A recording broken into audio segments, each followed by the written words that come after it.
कि शर्जील इमाम जैसे आतंकियों को जादवपुर में रखेंगे क्या? और ये सोचते हैं भारत को तोड़ देंगे, इनका औकात है, इनके साथ कुत्तों में इनका इतने औकात नहीं है। जहाँ पे महिषासुर दिवस मनाया जाता था, जहाँ पे दुर्गा माँ को गाली दिया जाता था। ये क्या चीज है? अच्छा, ये ब्रो कोड का देखो बोतल पड़ा है कैंपस में। यहाँ पर 6000 किलोमीटर दूर पैलेस्टाइन में क्या हो रहा है, इजराइल में क्या हो रहा है, उसके लिए आवाज उठ रहा है। 12000 किलोमीटर दूर वेनेजुएला में क्या हो रहा है, उसके लिए ये लोग बहुत ज्यादा मतलब क्या वो उछल रहे हैं। किस तरीके से सैल्यूट टू कॉमरेड हिडमा, राजे, कुरैश, ये सब नक्सलवादी लोग थे। अफजल हम शर्मिंदा है, तेरा कातिल जिंदा है, कश्मीर मांगे आजादी, जब कश्मीर बोले आजादी तो मणिपुर भी बोले। यहाँ पे राम मंदिर को दोबारा तोड़ के बाबरी मस्जिद को खड़ा करने वाला पूरा यहाँ पे ग्रेफिटी बनाया हुआ था। सबसे नीचे भगत सिंह का नाम आता है। इससे पता लगता है इन लोगों का लॉयल्टी किसकी तरफ। গরু কেটে ঝুলিয়ে রাখা। আপনি বুঝে উঠতে পারবেন না যে আপনি লাহোরে আছেন না যাদবপুর বিশ্ববিদ্যালয়ে আছেন, এটা মানতে পারবেন। बाकी स्टेट के बच्चे WBJ देते हैं तो पेरेंट्स को बहुत कंसर्न होता है कि हम लोग अपने बच्चे को यहाँ पे भेजेंगे हॉस्टल्स में, और इस कॉलेज में ये पूरी नक्सलवादी वाली चीज़ें। तो जी आज मैं मौजूद हूँ जादवपुर यूनिवर्सिटी में, जो स्टेट का नंबर 1 यूनिवर्सिटी है। अगर बात करें ऑल इंडिया में आपका ये आता है 9th पोजीशन पर। अगर सिर्फ बात करें इंजीनियरिंग में तो आपका ये 18th पोजीशन पर आता है। अब जादवपुर में देखो अभी राइट नाउ क्या चल रहा है, काफ़ी सारी इलीगल एक्टिविटीज़ कह लो या काफ़ी प्रोपेगेंडा फैलाया जा रहा है इलीगल, जो सही चीज़ नहीं है। ठीक है, सो यहाँ पर हम लोग जो भी कुछ है इसको एक्सपोज करने वाले हैं। यहाँ पर जो भी दीवारें वगैरह है, यहाँ पर काफ़ी कुछ टेक्स्ट के फॉर्म में, प्रिंटिंग के फॉर्म में against India, like free Kashmir, free Palestine, या कह लो जो मणिपुर है उसको फ्री कर दीजिए इंडिया से। तो कितना मतलब आपको एक सदमा लगेगा कि आप इंडिया में रहते हुए भी ना ही कोई लॉ कंट्रोल कर रहा है, ना ही जो इनसाइड जो फैकल्टी है वो कंट्रोल कर रहा है। तो ऐसे कई से नारे लगाए जाते हैं बाय दी DSF कम्युनिटी। तो इसको दबाने के लिए हम लोग ने, मतलब जो स्टूडेंट है इन लोगों ने डेवलप किया है आपका NSF कम्युनिटी। तो काफ़ी बड़ा ये काम कर रहे हैं एंड हम लोग चाहते हैं कि ये जो भी चीज़ें चल रही है जादवपुर में, सभी जो व्यूअर्स है इनसाइड वेस्ट बंगाल या आउटसाइड वेस्ट बंगाल पता चल सके एंड जो जादवपुर का जो खोया हुआ हेरिटेज है इसको वापस ला सके। ये जो भी बियर के बॉटल्स हो गए आपको मैं दिखाना भी मुझको सही नहीं लग रहा है, बट हाँ मुझे एक्सपोज करना है तो मुझे ये दिखाना ही पड़ेगा। ये प्रोकोड है, प्रोकोड ही नहीं बल्कि यहाँ पर बडवाइज़र है, किंगफिशर है, मतलब वैरायटी काफ़ी ज़्यादा है। इसका इम्पैक्ट काफ़ी बुरा पड़ रहा है जो भी स्टूडेंट है, खास करके ये फर्स्ट ईयर के। अब आप ही बताओ अगर ऐसा एनवायरनमेंट होगा तो अगर ये ग्रेजुएट करेंगे तो क्या इम्पैक्ट होगा। तो स्टार्टिंग द वीडियो पहले हम लोग इंट्रो डिस्कस कर लेते हैं जो भी हमारे साथ सदस्य मौजूद है। मैं सोमसूर्य बनर्जी हूँ, मेरा डिपार्टमेंट है electronics and telecommunications 4th year.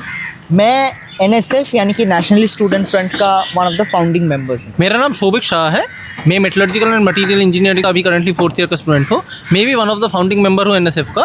और NSF तैयारी इसलिए हुआ था ताकि हमारे जादवपुर का जो डिफेमेशन हो रहा है इन कुछ मतलब गिने चुने DSF और लेफ्ट वालों से, उनके खिलाफ में हम स्टूडेंट की आवाज़ बन सके। मैं पार्थ परिवंत हूँ और मैं currently 3rd year under graduate student हूँ मैकेनिकल इंजीनियरिंग से। NSF में मैं one of the earliest member था और हम लोगों का ऑर्गेनाइजेशन 2024 में एस्टैब्लिश हुआ था। नमस्कार, আমার নাম অভিনব রায়। আমি NSF এর ব্যাকিংয়ে এইবার ICC ইলেকশনে 2026 সালে ক্যান্ডিডেট হয়েছি। আমার ফার্স্ট ইয়ার আর আমার ডিপার্টমেंट হচ্ছে মেটাलर्जिकल एंड मटेरियल इंजीनियरिंग। जब हम लोग सुनते हैं जादवपुर का नाम तो दो चीज़ें बहुत सुनने में आता है। एक नंबर है रैगिंग, दूसरा नंबर है दारू और मतलब नशा डिफरेंट टाइप का। ठीक है ना। अब रैगिंग के बारे में अगर बोले तो फिर 2022 में जब मैं घुसा था, फर्स्ट ईयर में था, तब बहुत ज़्यादा कंपैरेटिवली रैगिंग होता था। और रैगिंग में शामिल जो भी थे 2023 में हमने देखा जो भी अरेस्ट हुए थे, मतलब एक्सट्रीम केस ऑफ रैगिंग जिसमें एक बच्चे को अपना जान गंवाना पड़ा था, वो सब DSF या फिर लेफ्ट के बंदे इन्वॉल्व थे। ठीक है ना। वो लोग सिर्फ रैगिंग करते थे ऐसा नहीं है, लेकिन वो लोग क्योंकि यूनियन में पावर में थे वो लोग भी रैगिंग करते थे। ठीक है ना। इसके कारण से रैगिंग कल्चर बहुत कॉमन था। फिर 2023 के एक झमेला के बाद से कंपैरेटिवली रैगिंग बहुत कम हो गया है। लेकिन नशा का जो चीज़ है अभी भी ये लोग नशा प्रमोट करते हैं और अभी भी ये लोग खुद नशा करते हैं। तो कैंपस में हर जगह पे नशा होता ही रहता है। अगर यहाँ पर देखें तो फिर ये क्या चीज़ है, अच्छा ये ब्रो कोड का देखो बोतल पड़ा है कैंपस में। इसके अलावा भी अभी भी फेस्ट चल रहा है तो फिर हर जगह पे आपको अगर जाओगे तो दारू का बोतल हर जगह पे दिखेगा। यहाँ पर अगर आए तो फिर यहाँ पर भी कुछ पड़ा होगा शायद। इस जगह में मतलब इन सारे जगह पे मतलब दारू करना या फिर नशा ये सब चीज़ें इतना कॉमन हो चुका है जो मतलब अगर अथॉरिटी देखती भी है तो फिर भी मतलब कुछ ज़्यादा कुछ एक्शन लेता नहीं है मतलब इन सारे इश्यूज़ के ऊपर। जैसे यहाँ पर एक और बोतल में देख पा रहा हूँ। सिगरेट विगरेट तो इतना कॉमन है जो मतलब क्या बोलूँ, वो मतलब कोई मतलब कंसिडर ही नहीं करता है कुछ टाइप का वो नशा है। यहाँ पर एक और बोतल पड़ा है, आप देख सकते हो। सिमिलरली यहाँ पर भी एक और बोतल पड़ा है, मतलब ऐसे बोतल पड़ा रहना। यहाँ पर एक और कैन है, ये सब मतलब अब बहुत सारे लोग बोल सकते हैं जो IIT वगैरह में भी होता है नशा वगैरह, लेकिन यहाँ पर इतना ओपन और इतना कॉमन है नशा, तो that is a big concern basically, जो इतना कॉमन है। और इस कारण से ड्रंक हालत में मतलब हम लोगों ने कुछ दिन पहले देखा था एक लड़की का मतलब ड्राउनिंग की वजह से डेथ हुआ था, वो भी मतलब इस नशे को ही हम लोग मतलब एट्रीब्यूट कर सकते हैं, इस नशे के कारण ही होता है। वहाँ पर अगर देखें तो वहाँ पर भी एक और बोतल मुझको दिख रहा है, इसमें अभी भी कुछ टाइप का फ्लूइड मतलब है शायद बोतल के अंदर। तो बेसिकली यही बात है, जो कैंपस में नशा बहुत कॉमन है, इसके कारण से बहुत सारा मतलब क्या बोलूँ सेकेंडरी चीज़ें होता है। जैसे कि 2024 में मोस्ट लाइकली जब होली हुआ था उस टाइम भी नशा फंसा हुआ था, इसके कारण से एक मतलब फॉर्मर स्टूडेंट को तालाब में डूब के मतलब क्या बोलूँ जान गंवाना पड़ा था। सिमिलर चीज़ें होता रहता है, ये सब मतलब क्या बोलूँ सेफ्टी के लिए हर एक स्टूडेंट के, सिर्फ फीमेल नहीं, हर एक स्टूडेंट की सेफ्टी के लिए एक बड़ा सा इशू तो है ही। और इसके ऊपर सिर्फ अथॉरिटी को अगर कुछ बोला जाए, वो लोग सिर्फ एक नोटिस दे के छोड़ देते हैं जो यहाँ पर नशा नहीं होना हम बैन है, लेकिन कोई इन्फोर्समेंट का मेकानिज्म एग्जिस्ट ही नहीं करता है कैंपास। 9 আগস্ট 2023 আমরা দেখেছিলাম কিভাবে স্বপ্নদ্বীপ অস্বাভাবিক অবস্থায় মৃত পাওয়া যায়, যেখানে তার শরীরে একটাও কাপড় ছিল না। কেন ছিল না কাপড়? তার কারণ ডিএসএফ এর বিকৃত মস্তিষ্কে সিনিয়ররা হোস্টেলে, ডিএসএফ এবং WTI এর বিকৃত মস্তিষ্কের সিনিয়ররা হস্টেলে স্বপ্নদ্বীপকে সেক্সুয়ালি অ্যাসল্ট করে। একটা মাইনর, একটা 18 বছরের কম বয়সী একজন মানুষকে তারা সেক্সুয়ালি হ্যারাস করে, মলেস্ট করে, এবং যে কারণে সে আত্মহত্যা করতে বাধ্য হয়। Abetment to suicide and POCSO, এই দুটি ধারায় এই ডিএসএফ এবং WTI ক্রান্তিকারী কোট আনকোট ক্রান্তিকারীদের ওপর মামলা চলছে এবং অনেকে তাদের মধ্যে জেলে আছে। Protection of children against sexual offences, the worst possible sexual offence against a human being is POCSO. একটা বাচ্চা ছেলে যে জেলার থেকে এসেছিল কলকাতায় অনেক স্বপ্ন নিয়ে, তার স্বপ্নকে এবং স্বপ্নদ্বীপকে খুন করেছে ডিএসএফ, কারণ তাদের বিকৃত মস্তিষ্ক সেটা নাকি মজা ছিল। এই ডিএসএফই ক্যাম্পাসে জঙ্গি স্লোগান লিখে রাখে, যেমন ফ্রি কাশ্মীর, যেমন ফ্রি মণিপুর, যেমন ফ্রি গোর্খাল্যান্ড। এই ডিএসএফের অ্যালায়েন্স আছে আরএসএফ, একটা মাওবাদী ছাত্র সংগঠনের সাথে। মাওবাদ যেটা এই দেশে একটা ব্যান্ড আউটফিট, সিপিআই মাওয়িস্ট যেটা, সেটা এই দেশে একটা ব্যান্ড আউটফিট, তাদেরকে একটা সন্ত্রাসবাদী সংগঠনের তকমা লাগিয়ে রাখা হয়েছে। সেই আরএসএফের সাথে ডিএসএফের অ্যালায়েন্স আছে। এদের প্রায়োরিটিস কোন দিকে? সমাজ তৈরি করার দিকে, না সমাজ বিরোধীদের পুষ্ট করার দিকে, মদত পুষ্ট করার দিকে? সেই প্রশ্ন থাকবে। এবং এই পক্সোতে অ্যাকিউজ, র্যাগিংয়ে অ্যাকিউজ, দেশদ্রোহের যাদের বিরুদ্ধে মামলা চলছে, পিডিএসএফের বিরুদ্ধে কলকাতা পুলিশ এফআইআর করেছে দেশদ্রোহের জন্য, সেই ডিএসএফকে কি যাদবপুর আবার আইসিসিতে চায়? এরা যদি আইসিসিতে আবার ইলেক্টেড হয়, এরা যাদবপুরকে আবার যাদবপুরে 100টা স্বপ্নদ্বীপ করবে না তো? प्रश्न किंतु থাকবেই। मैंने इस कॉलेज में इंजीनियरिंग में अभी से 2 साल पहले अराउंड 2023 के नवंबर के आसपास एडमिशन लिया था। और जब कोई भी बच्चा इस कॉलेज के अंडर ग्रेजुएट इंजीनियरिंग कोर्सेज में एडमिशन लेता है तो सबसे पहले जो, क्योंकि हम लोग पहले प्रॉब्लम से ही स्टार्ट करने वाले हैं, तो प्रॉब्लम वहीं से शुरू होती है जब बंदा एडमिशन के काउंसलिंग के डॉक्यूमेंट प्रोसीजर्स को कंप्लीट करता है। उसमें होता ये है कि कुछ बच्चे बैठे होते हैं कंप्यूटर के साथ और वो अपने आप को अथॉरिटी के रूप में फील करवाते हैं कैंपस के अंदर, और सारे बच्चों को लाइन में खड़ा करके उनके डिटेल्स लेते हैं, लाइक नेम, डिपार्टमेंट कौन सा अलॉट हुआ है, phone number and email ID, बिना कुछ ज़्यादा इंटेरोगेट किए कि क्यों ले रहे हैं। वो उस समय बोलते हैं कि हम लोग सारा डेटा ले रहे हैं because we are as such of authorities, union के नाम पे वो लोग लेते हैं, फेट्सू के नाम पे लेते हैं, जबकि फेट्सू का इलेक्शन 2020 के बाद से हुआ है नहीं, तो अभी यूनियन एग्जिस्ट करता नहीं है formally and legally of course.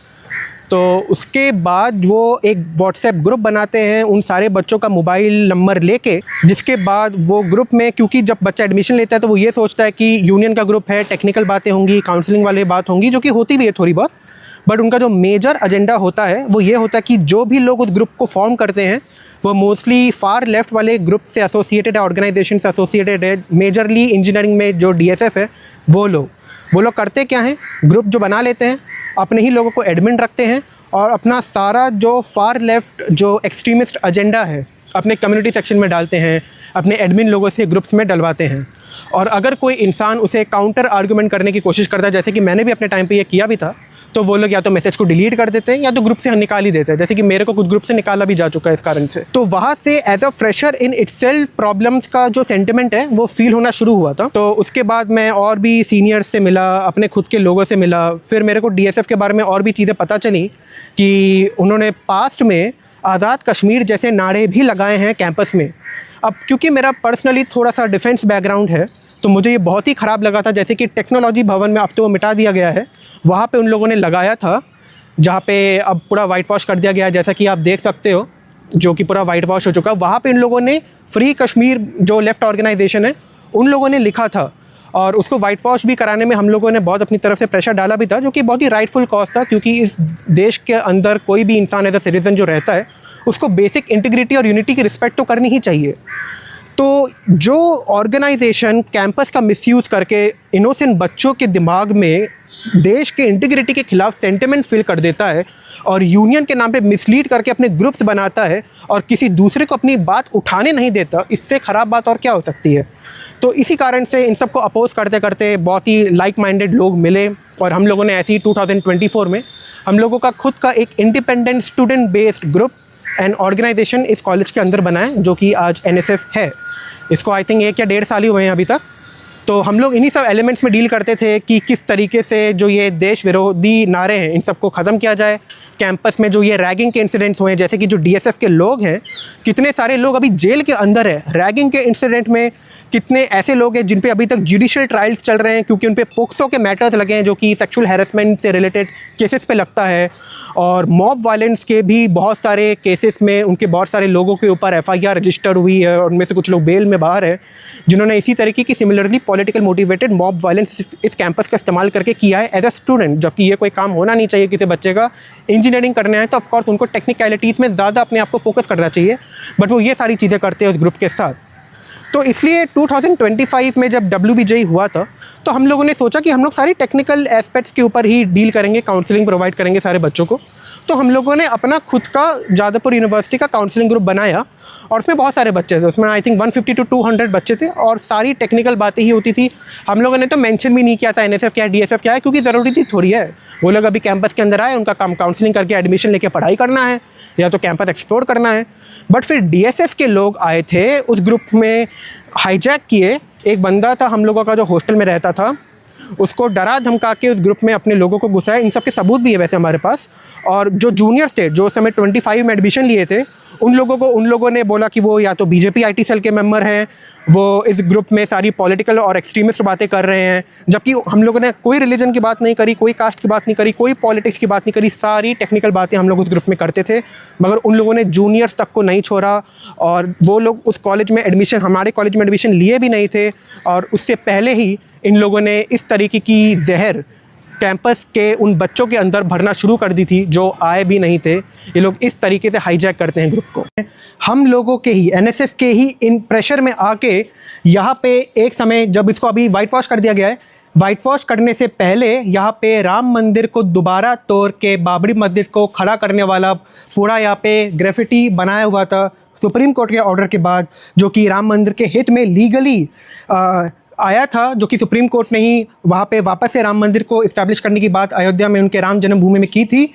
जब लीगली ये सारी चीज़ें हो गई थी, मंदिर बन गया था और बनने की प्रोसेस में था, उसमें अपनी हिंदुइज्म के खिलाफ नफरत को शोकेस करने के लिए इन लोगों ने दोबारा से वही बाबर, जो कि बाहर से आके राम मंदिर को तोड़ा था और बाबरी मस्जिद को वहाँ पे खड़ा किया था, उस चीज़ को दोबारा से ग्लोरीफाई करने के लिए और अपनी नफरत हिंदुइज्म के खिलाफ दिखाने के लिए इन लोगों ने राम मंदिर को तोड़ के बाबरी मस्जिद को दोबारा री इस्टेब्लिश करने की बात की थी, जो कि इलीगल था, क्योंकि ऑफकोर्स लीगली ही हम लोगों ने दोबारा अपनी मंदिर बना लिया वहाँ पे, और ये NSF नहीं किया था। किस तरीके से हमारे कैंपस के बिल्डिंग्स का इस्तेमाल करके नक्सलवादियों के सपोर्ट में इस तरीके के स्लोगन्स लगाए जा रहे हैं, long live comrade Madhavi Hidma. ये एक नक्सलाइट था जिसको इंडियन आर्मी ने मार दिया था, और अपने कैंपस में देखो कुछ लोग हैं जो कि ग्लोरीफाई कर रहे हैं इतने बड़े बड़े अक्षर में लिख के, और गाली गलौज भी कम नहीं है वहाँ पे।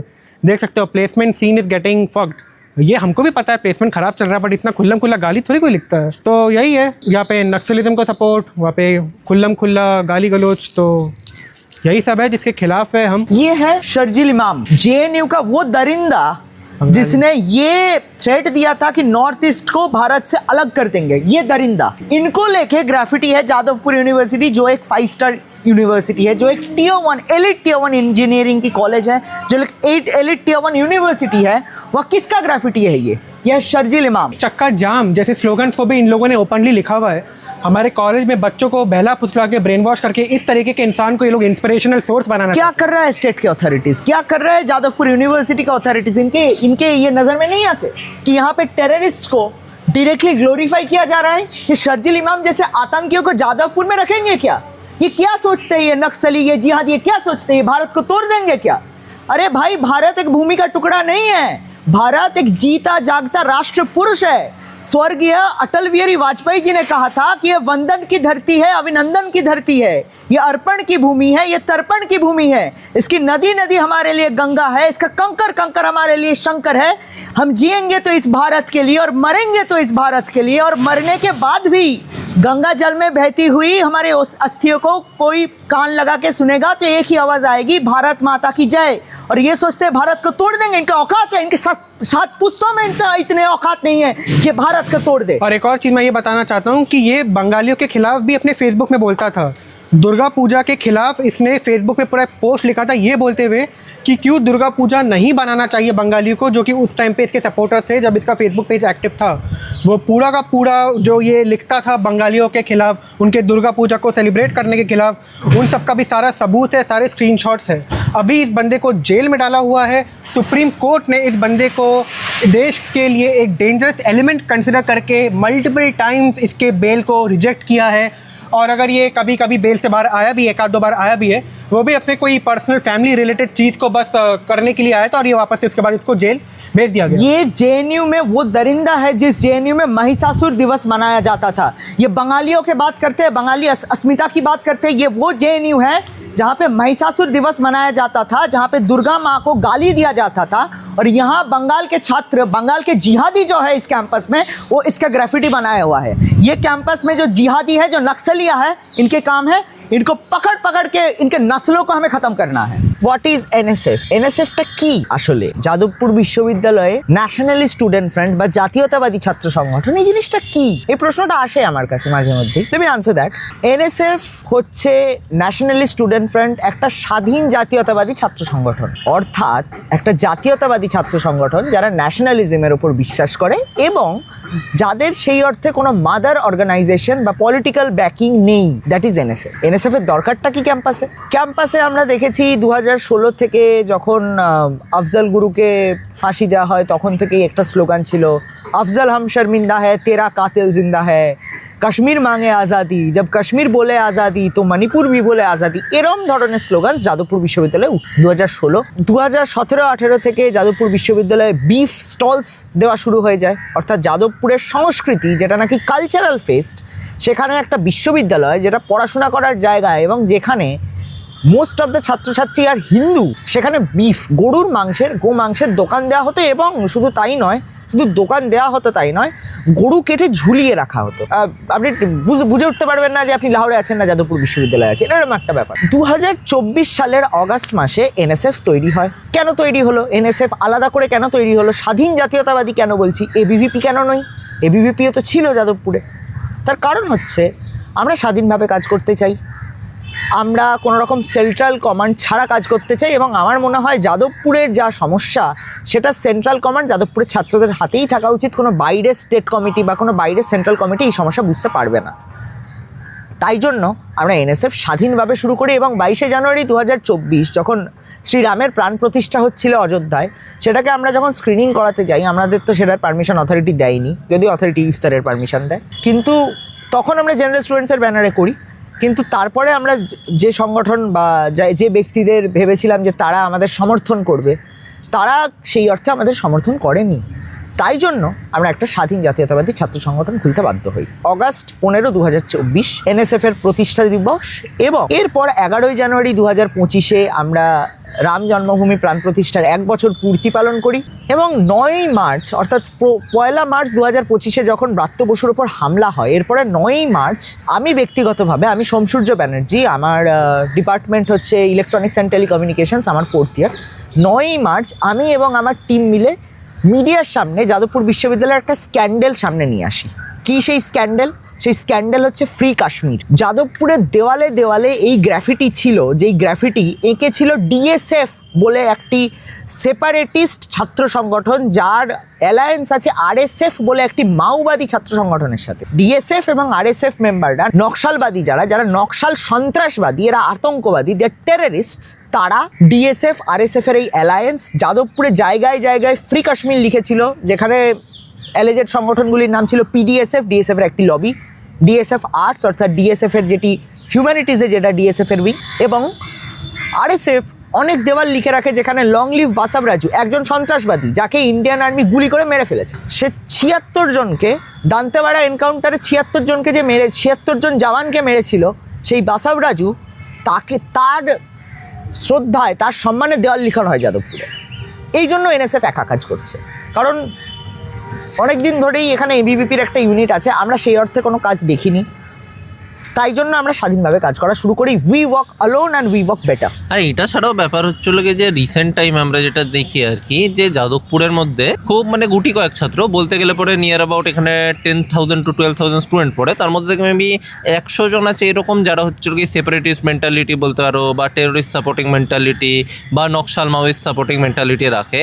এবং হচ্ছে যেহেতু এরা অ্যাক্টিভ, আর এদের মধ্যে প্রচুর জন এমন আছে যারা পেরিনিয়াল স্টুডেন্ট, একটা ডিগ্রি শেষ হলো অন্য ডিগ্রিতে ভর্তি হয়ে যাও, এরকম করে যারা 2012-13 থেকে স্টুডেন্ট তারা এখনও স্টুডেন্ট হয়ে বসে রয়েছে, ঠিক আছে? তো মানে র্যান্ডাম ডিগ্রিজের মধ্যে তারাই অর্গানাইজেশন কন্ট্রোল করছে।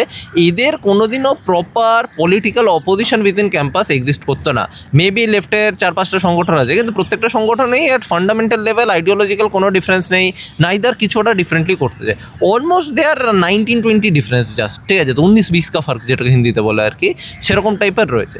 তো এদের প্রপার অপোজিশন এবিভি থাকলে পরে ওরা শুধু ইলেকশন যখন হয় তখন ওদেরকে দেখতে পাওয়া যায়, সেটা ছাড়া বাকি সময় যখন ইলেকশনের কোনো কিছু মানে থাকে না। এবারে যাদবপুরের লাস্ট ইলেকশন হয়েছিল 2020-তে ইউনিয়ন ইলেকশনস, তারপরে এখন 2026-এ আইসিসির ইলেকশন হচ্ছে, এটা ইউনিয়ন ইলেকশন নয়, যাই হোক। কিন্তু এরা শুধু এবিপি বা বাকি সংগঠন যারা আছে তাদেরকে শুধু এরকম টাইপের সময়তেই দেখতে পাওয়া যায়, বাকি টাইমে এদেরকে দেখতে পাওয়া যায় না। তো সেইটার কারণে এনএসএফ তৈরি হয়, যাতে নাকি যাদবপুরে যারা জাতীয়তাবাদী ছাত্র রয়েছে, যারা রাইট উইং মাইন্ডের ছাত্র রয়েছে, যারা দেশপ্রেমী ছাত্র রয়েছে, এদেরকে সবাইকে একত্রিত করে যাতে নাকি আমরা কাজ কারবার করতে পারি। আর কারোর আইডিওলজি ডিফারেন্ট হলে আইডিওলজিক্যাল কোয়ার্শন বা আইডিওলজিক্যাল র্যাগিং যদি হয় সেটার বিরুদ্ধে যাতে আওয়াজ তোলা যায়, যাতে ফ্রি একটা ডেমোক্রেটিক জায়গাতে যেরকম সবার ডেমোক্রেটিক রাইট আছে, রাইট উইং লোকজনদেরও যাতে ইকুয়াল রাইটটা তুলে ধরা যায়।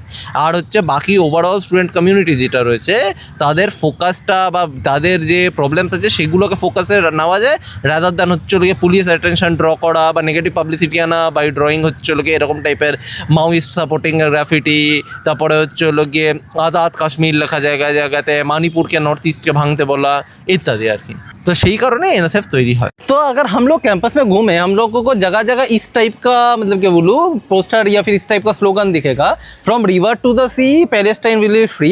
इसका जिन जिन लोगों को मतलब नहीं समझ है, बेसिकली ये जॉर्डन रिवर से रेड सी मतलब जो भी एंटायर इजरायली एरिया है उसको पैलेस्टाइन मतलब करने का दावी रख रहा है, ठीक है ना? ये कोई मतलब पैलेस्टीनियन स्टेटहुड वगैरह नहीं, ये इजराइल का इरेडिकेशन का नारा है, ठीक है ना? ये जो लिखा है उसको भी मालूम है या नहीं मुझको नहीं मालूम है, ठीक है ना? लेकिन ये लिख रहे हैं, ठीक है, इनका पॉलिटिकल मोटिव होगा या जो कुछ भी होगा। लेकिन जब मतलब क्या बोलूँ बांग्लादेश में हम लोगों ने कुछ दिन पहले ही देखा था, जो वहाँ पर जब मतलब क्या बोलूँ जब मॉब अपराइजिंग हुआ था basically so called student protest के समय, उस टाइम पे बहुत सारे हिंदू को या फिर जो भी नॉन मुस्लिम है बेसिकली उन लोगों को टांग के जला के मारा गया। Different kind of atrocities were committed, जो कि मतलब यहाँ से 60 किलोमीटर दूर है हार्डली, ठीक है ना, 60-70 किलोमीटर दूर। उनके लिए कोई भी मतलब क्या बोलूँ इन सारे लेफ्टिस्ट ऑर्गेनाइजेशन ने कुछ भी नहीं बोला, ठीक है ना? यहाँ पर 6000 किलोमीटर दूर पैलेस्टाइन में क्या हो रहा है, इजराइल में क्या हो रहा है, उसके लिए आवाज उठ रहा है। 12,000 किलोमीटर दूर वेनेजुएला में क्या हो रहा है, उसके लिए ये लोग बहुत ज्यादा मतलब क्या बोलूँ उछल रहे हैं। ईरान में आयतुल्ला को मार दिया क्यों, इसके लिए इन लोगों का रोना होता है। लेकिन इन लोगों को अपने सराउंडिंग में नेबरिंग हुड में क्या हो रहा है उनसे देखा नहीं जाता। इन लोगों का बेसिकली जितना जितना चीज हो सकता है जो कि मतलब प्रो मुस्लिम हो काइंड ऑफ बोल सकते हो, ठीक है ना? मैं किसी मुस्लिम को मतलब डिफेम नहीं कर रहा, लेकिन जब भी ये लोग मतलब क्या बोलूँ एंटी अमेरिका ये सब चीज होता है उस बेसिस पे सपोर्ट जाता है इनका। इन लोगों का सपोर्ट इस बेसिस पे नहीं जाता है कि वहाँ पर कोई ह्यूमैनिटेरियन ग्राउंड है या फिर कुछ ऐसा है। इन लोगों का सपोर्ट बेसिकली इन लोगों का जैसा पॉलिटिकल नैरेटिव सूट करता है उस कारण से जाता है। আপনাদের কি মনে হয় যারা হচ্ছে হলো গিয়ে 2023-এর 9 আগস্টে ঘটে যাওয়া মর্মান্তিক ঘটনা যেখানে স্বপ্নদীপকে নিজের প্রাণ হারাতে হয় এবং ওকে যারা র্যাগিং করে এলিজেডলি এবং যার জন্য ওকে প্রাণ হারাতে হয় তারা পক্সো এর মতন ডেঞ্জারাস অ্যাক্টে জেলে বন্দি, তাদেরকে এই বডির মধ্যে আমাদেরকে ইলেক্ট করা উচিত। যে বডিটা ডিল করে এরকম টাইপের অ্যাক্টের আগেনস্টে সেই বডির মধ্যে যারা রিপ্রেজেন্টেটিভ তাদেরই সংগঠনের যদি পার্ট 2-3 বছর আগে এরকম ঘটনা ঘটিয়ে থাকে সেই সংগঠনের কি সত্যি ডিজার্ভ করে এরকম বডিতে থাকা? যাদবপুরের পুরো ছাত্র সমাজের কাছে এই প্রশ্নটাই এখন হচ্ছে প্রাইমারি প্রশ্ন এবং এইটার উত্তরই ওদেরকে নিজের ভোটের মাধ্যমে দিতে হবে। তো র্যাগিং নিয়ে আমি যেটা বলবো যে এই স্বপ্নদ্বীপের কেসটার আগে র্যাগিং অনেক বেশি হতো, মানে অনেক বেশি মাত্রায় হতো, কিন্তু তারপর থেকে অথরিটি যারা ওভারস্টে করছিল হোস্টেলগুলোতে মেনলি তাদের বের করে দেওয়া হয়, এবং তাদের বের করার পর এই ভয়ের অ্যাটমসফিয়ারটা অনেকটাই কমেছে। এবং যারা এখন ফ্রেশার আছে তারা বলবে যে র্যাগিং সেরকমভাবে হয় না।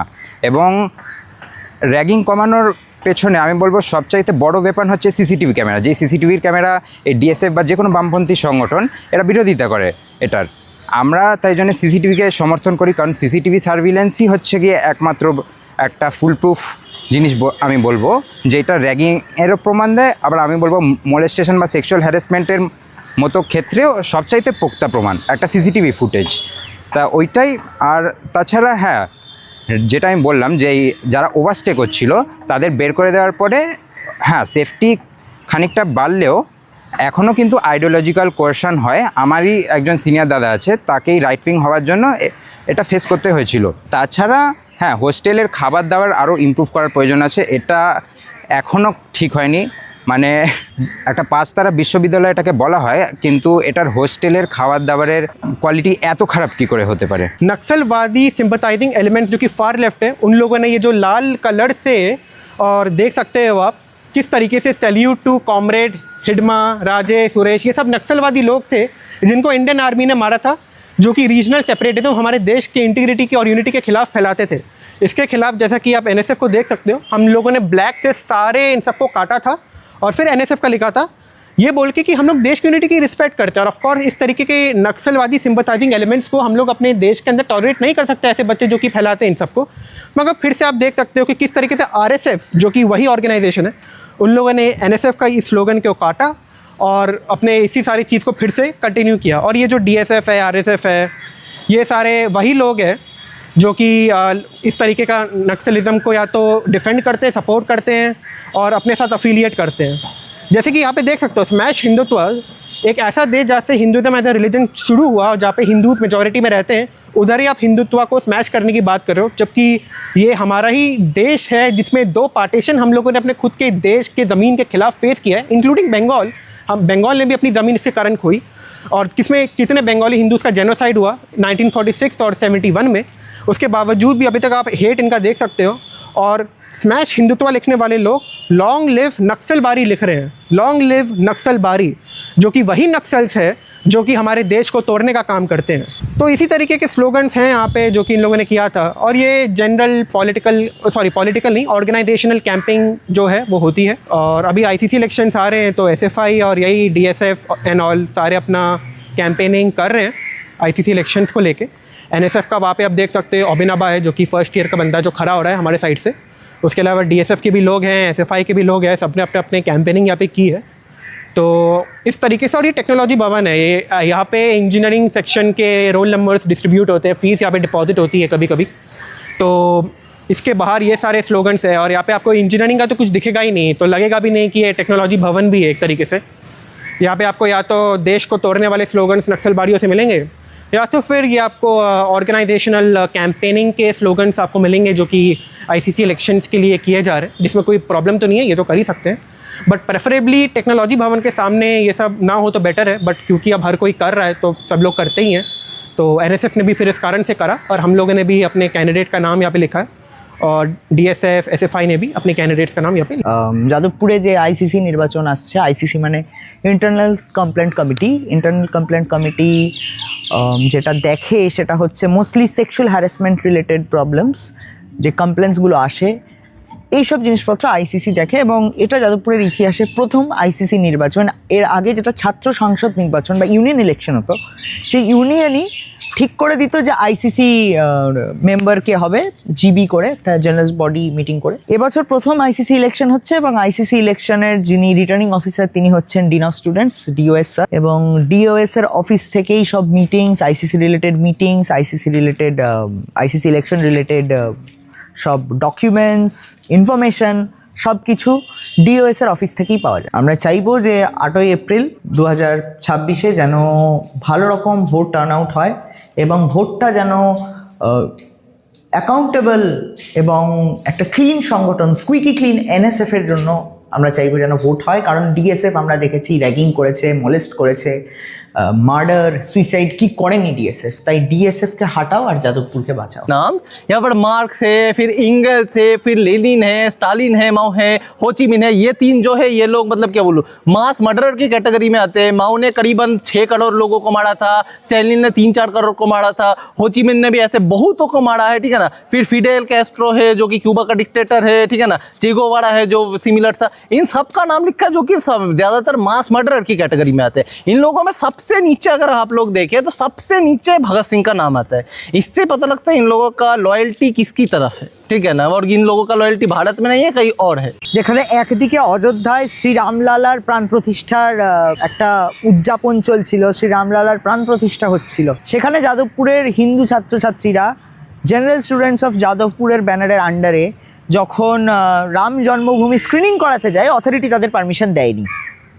অথরিটি শুধু পারমিশন দেয়নি সেটা না, যখন অথরিটি পারমিশন দেয়নি আমরা বলি যে ঠিক আছে আমরা রামভক্ত, আমরা হিন্দু, আমরা ক্যাম্পাসের এই গ্রিন জোনে বসেই আরতি করব। কিন্তু নকশালবাদী মাওবাদী বামপন্থীরা যারা দাঙ্গাবাজ, কারণ দাঙ্গাবাজরাই বামপন্থী হয়, দাঙ্গাবাজদের আর কোনো দল নেই, একটাই দল ডিএসএফ। যাই হোক, ডিএসএফ মানে কিন্তু দাঙ্গাবাজ স্টুডেন্ট ফ্রন্ট, যারা জানেন না তারা ডিএসএফ মানে জেনে রাখুন দাঙ্গাবাজ স্টুডেন্ট ফ্রন্ট, কারণ ডিএসএফ যেখানে দাঙ্গা সেখানে। ডিএসএফ এর কালেকটিভ উইং WTI যাদবপুরে দাঙ্গা করে, আর ডিএসএফ তো দাঙ্গাবাজ স্টুডেন্ট ফ্রন্ট আছে।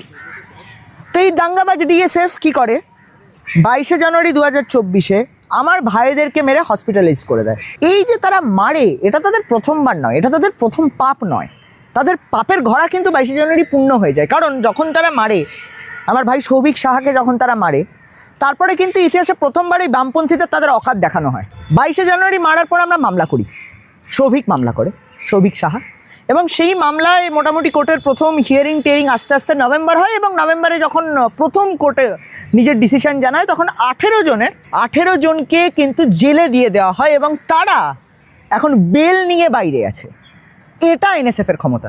22 জানুয়ারি 2024-এ মানে জায়গাটা ছিল ঠিক এই গ্রিন জোনে। এখানে 50 থেকে 100 জন আমরা রামভক্ত ছাত্ররা ছিলাম, যাদের ওপরে চড়াও হয় এরকম বামপন্থীরা র্যান্ডাম একটা মানে মব তৈরি করে, যার মধ্যে অর্ধেক বহিরাগত, অর্ধেক ছাত্র, অর্ধেক বামপন্থী মানে ফর্মার স্টুডেন্ট, এরকম টাইপের মিলিতভাবে, এবং হচ্ছে গিয়ে এসে ডাইরেক্টলি অ্যাটাক করা আমাদের একটা পিসফুল গ্যাদারিংয়ের ওপরে উইদাউট এনি কজ বা উইদাউট এনিথিং। তারপরে বিভিন্ন টাইপের ভুলভাল প্রোপাগান্ডা, যে আমরা প্রোভিসিকে মেরেছি, টিচারকে মেরেছি, হ্যান ত্যান বলে বেড়ায়, যেটার কোনো প্রুফ নেই।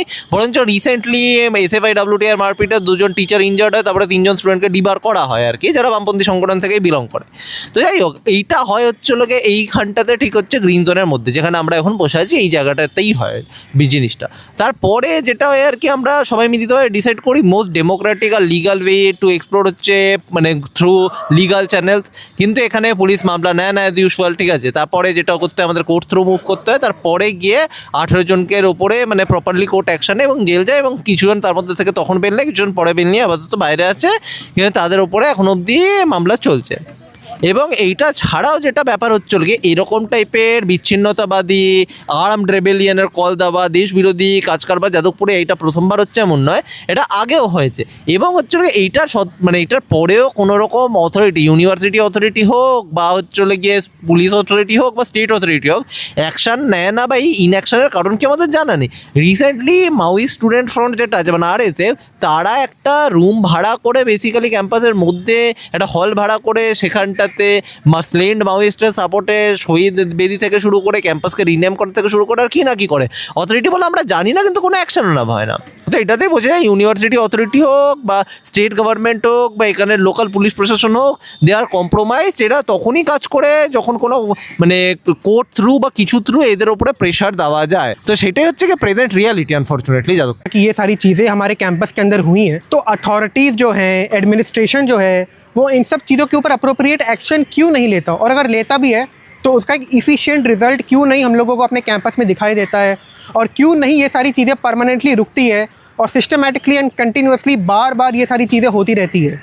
इसका एक रीज़न ये हो सकता है, हालांकि इसका कोई ऐसा फिक्स रीज़न नहीं है, क्योंकि वैसे तो सारे प्रूफ्स हमारे पास हैं, सारे एविडेंसेस है कि हमारे बच्चों पर अटैक हुआ, सेपरेटिस्ट स्लोगन्स लगे, प्रो नक्सलिज्म वाले स्लोगन्स लगे, पूरा मॉब वायलेंस, इन सब का सारा किच्चा चिट्टा सारे प्रूफ्स एंड एविडेंसेस है। एक यहाँ पे जैसे कि मैं बताना चाहूँ तो यहाँ पे आई थिंक एक टेकपी बिल्डिंग है, यहाँ पे एक रूम को भाड़े में लेके एक इवेंट हुआ था जिसको रेंट पे लिया गया था। एक इवेंट हुआ था जिसमें नक्सलवादी के लोग सब थे, जिसमें उन लोगों ने बहुत ही एक तरीके से फालतू चीज़ ही की थी कि कोलकाता का नाम चेंज करने की बात कर रहे थे कि कोई नक्सल वाला नाम रख देंगे, और जो वो नक्सलाइट के स्लोगन्स वहाँ पे लगे थे उन लोगों ने उस पूरे मीटिंग और इवेंट में ग्लोरीफाई भी किया था।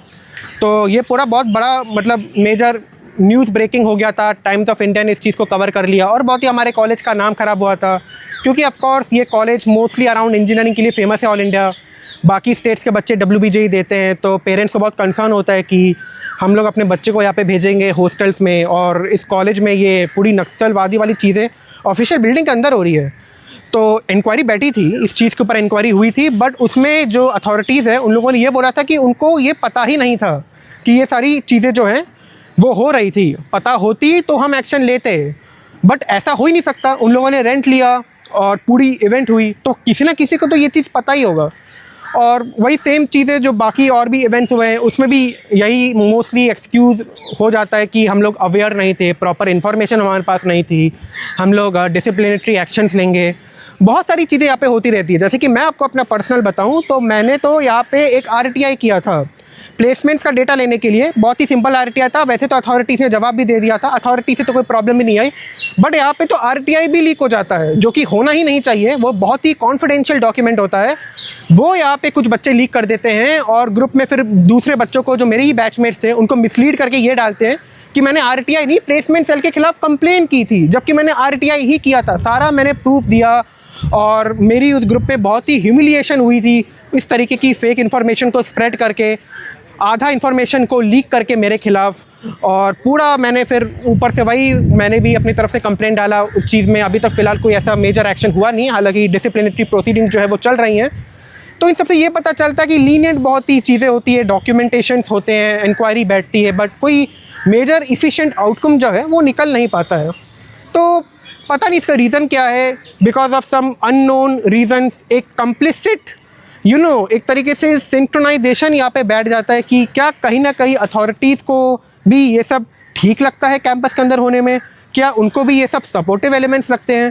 तो ये चीज़ अथॉरिटीज़ को ज़रूर क्लियर करनी चाहिए, और ये सारी चीज़ें जब तक बंद नहीं होगी कॉलेज का नाम ऐसी ख़राब ही होता रहेगा, और फिर जो पेरेंट्स हैं वो और कंसर्न लेते रहेंगे कि हम इंजीनियरिंग में अपने बच्चों को यहाँ पे भेजें या फिर उनको NIT और बाकी कॉलेजेस में भेजते। और एक और यहाँ पे इंसिडेंट हुआ था कि यहाँ पे एक टाइम पे स्टेट गवर्नमेंट के मिनिस्टर हमारे कैंपस में आए थे, उन पे भी ऐसे ही हमला हो गया था। उस पर भी ऐसा कोई एक्शन नहीं हुआ। एट दी वेरी एंड वो एक ऑफिशियल एडमिनिस्ट्रेटिव बॉडी और अथॉरिटी है, इस तरीके से हमला नहीं होना चाहिए, बट हो गया, वो भी जादवपुर यूनिवर्सिटी में। तो उसके बाद फिर और आउटरीच हुआ कैंपस में, और आफ्टरनून के बाद तो एक ऑफिस भी है जो अभी रूलिंग पार्टी है स्टेट गवर्नमेंट में जो भी है, उनका जो ऑफिस है उनको भी यहाँ पे जला दिया गया था, पूरा ही जला डाला, पूरा वो उसको फूंक दिया था एक तरीके से, हम लोग अपनी भाषा में बोले तो। अब उसको ठीक कर दिया गया है, उस पर भी FIR हुआ था, बट ऑफ कोर्स उसमें भी कोई एक्शन नहीं हुआ। जबकि यहाँ पे प्रीमाइसेस को जलाया जा रहा है, कॉलेज के कैंपस के अंदर कौन जला रहा है पता नहीं, FIR हो रहा है, आउटकम नहीं निकल रहा। तो इस तरीके से फिर ऐसे तो चल नहीं सकता है, कोई ना कोई मेजर आउटकम तो निकलना ही चाहिए। आप में से कई सारे व्यूअर्स हो जो बंगाली जानते हो, आप बंगाली नहीं भी जानते हो, ठीक है, बट एग्जैक्टली आप इंडिया में हो, जो भी बात हो, आप इंडिया में एक ऐसे कॉलेज में मौजूद हो, एक ऐसे यूनिवर्सिटी मौजूद हो जहाँ पर इलीगल एक्टिविटीज़ होती है, कि हाँ जहाँ पर एंटी नेशनलिज्म जैसे लोग मौजूद हैं, एंड यहाँ पर मतलब ओपनली होता है। सो यहाँ पर कई से एक्टिविटीज़ होती है। आपका ये DSF जो कमेटी है ये करवाते बच्चों से, एंड बच्चों को जानबूझ करके उस दलदल में भेजते हैं। सो ये हम चाहते हैं नहीं कि ये सब एक्टिविटी हो। सो आपसे रिक्वेस्ट यही है कि आप जादवपुर को प्रमोट कीजिए, जादवपुर में एडमिशन लीजिए, बिकॉज आप अगर एडमिशन लोगे आप इन्फ्लुएंस कर पाओगे जो बाकी सब जो एस्पिरेंट्स हैं उनको, तब जाकर के जो जादवपुर का जो खोया हुआ हेरिटेज है तभी वापस आ सकता है। सो ये वीडियो के एक नेगेटिव इम्पैक्ट की तरह मत लीजिए कि हम लोग यहाँ पर ये कह रहे हैं कि जादवपुर में आपको एडमिशन नहीं लेना चाहिए। एडमिशन लेना चाहिए, बट इसको आप लोग चाहो तो जो खास करके जो बंगाल स्टूडेंट है, बिकॉज 90% सीट रिजर्व है डोमिसाइल स्टूडेंट के लिए, तो ये आप लोगों का काफ़ी बड़ा रिस्पॉन्सिबिलिटी है कि एक ऐसे स्टेट में डिसाइड कर रहे हो, एक ऐसा नंबर 1 कॉलेज यहाँ पर फीस मात्र 10,000 है 4 साल का, इसको काफ़ी आप इम्प्रूव करने का ट्राई कीजिए। यही रिक्वेस्ट आप सभी से। Thank you so much for watching this video.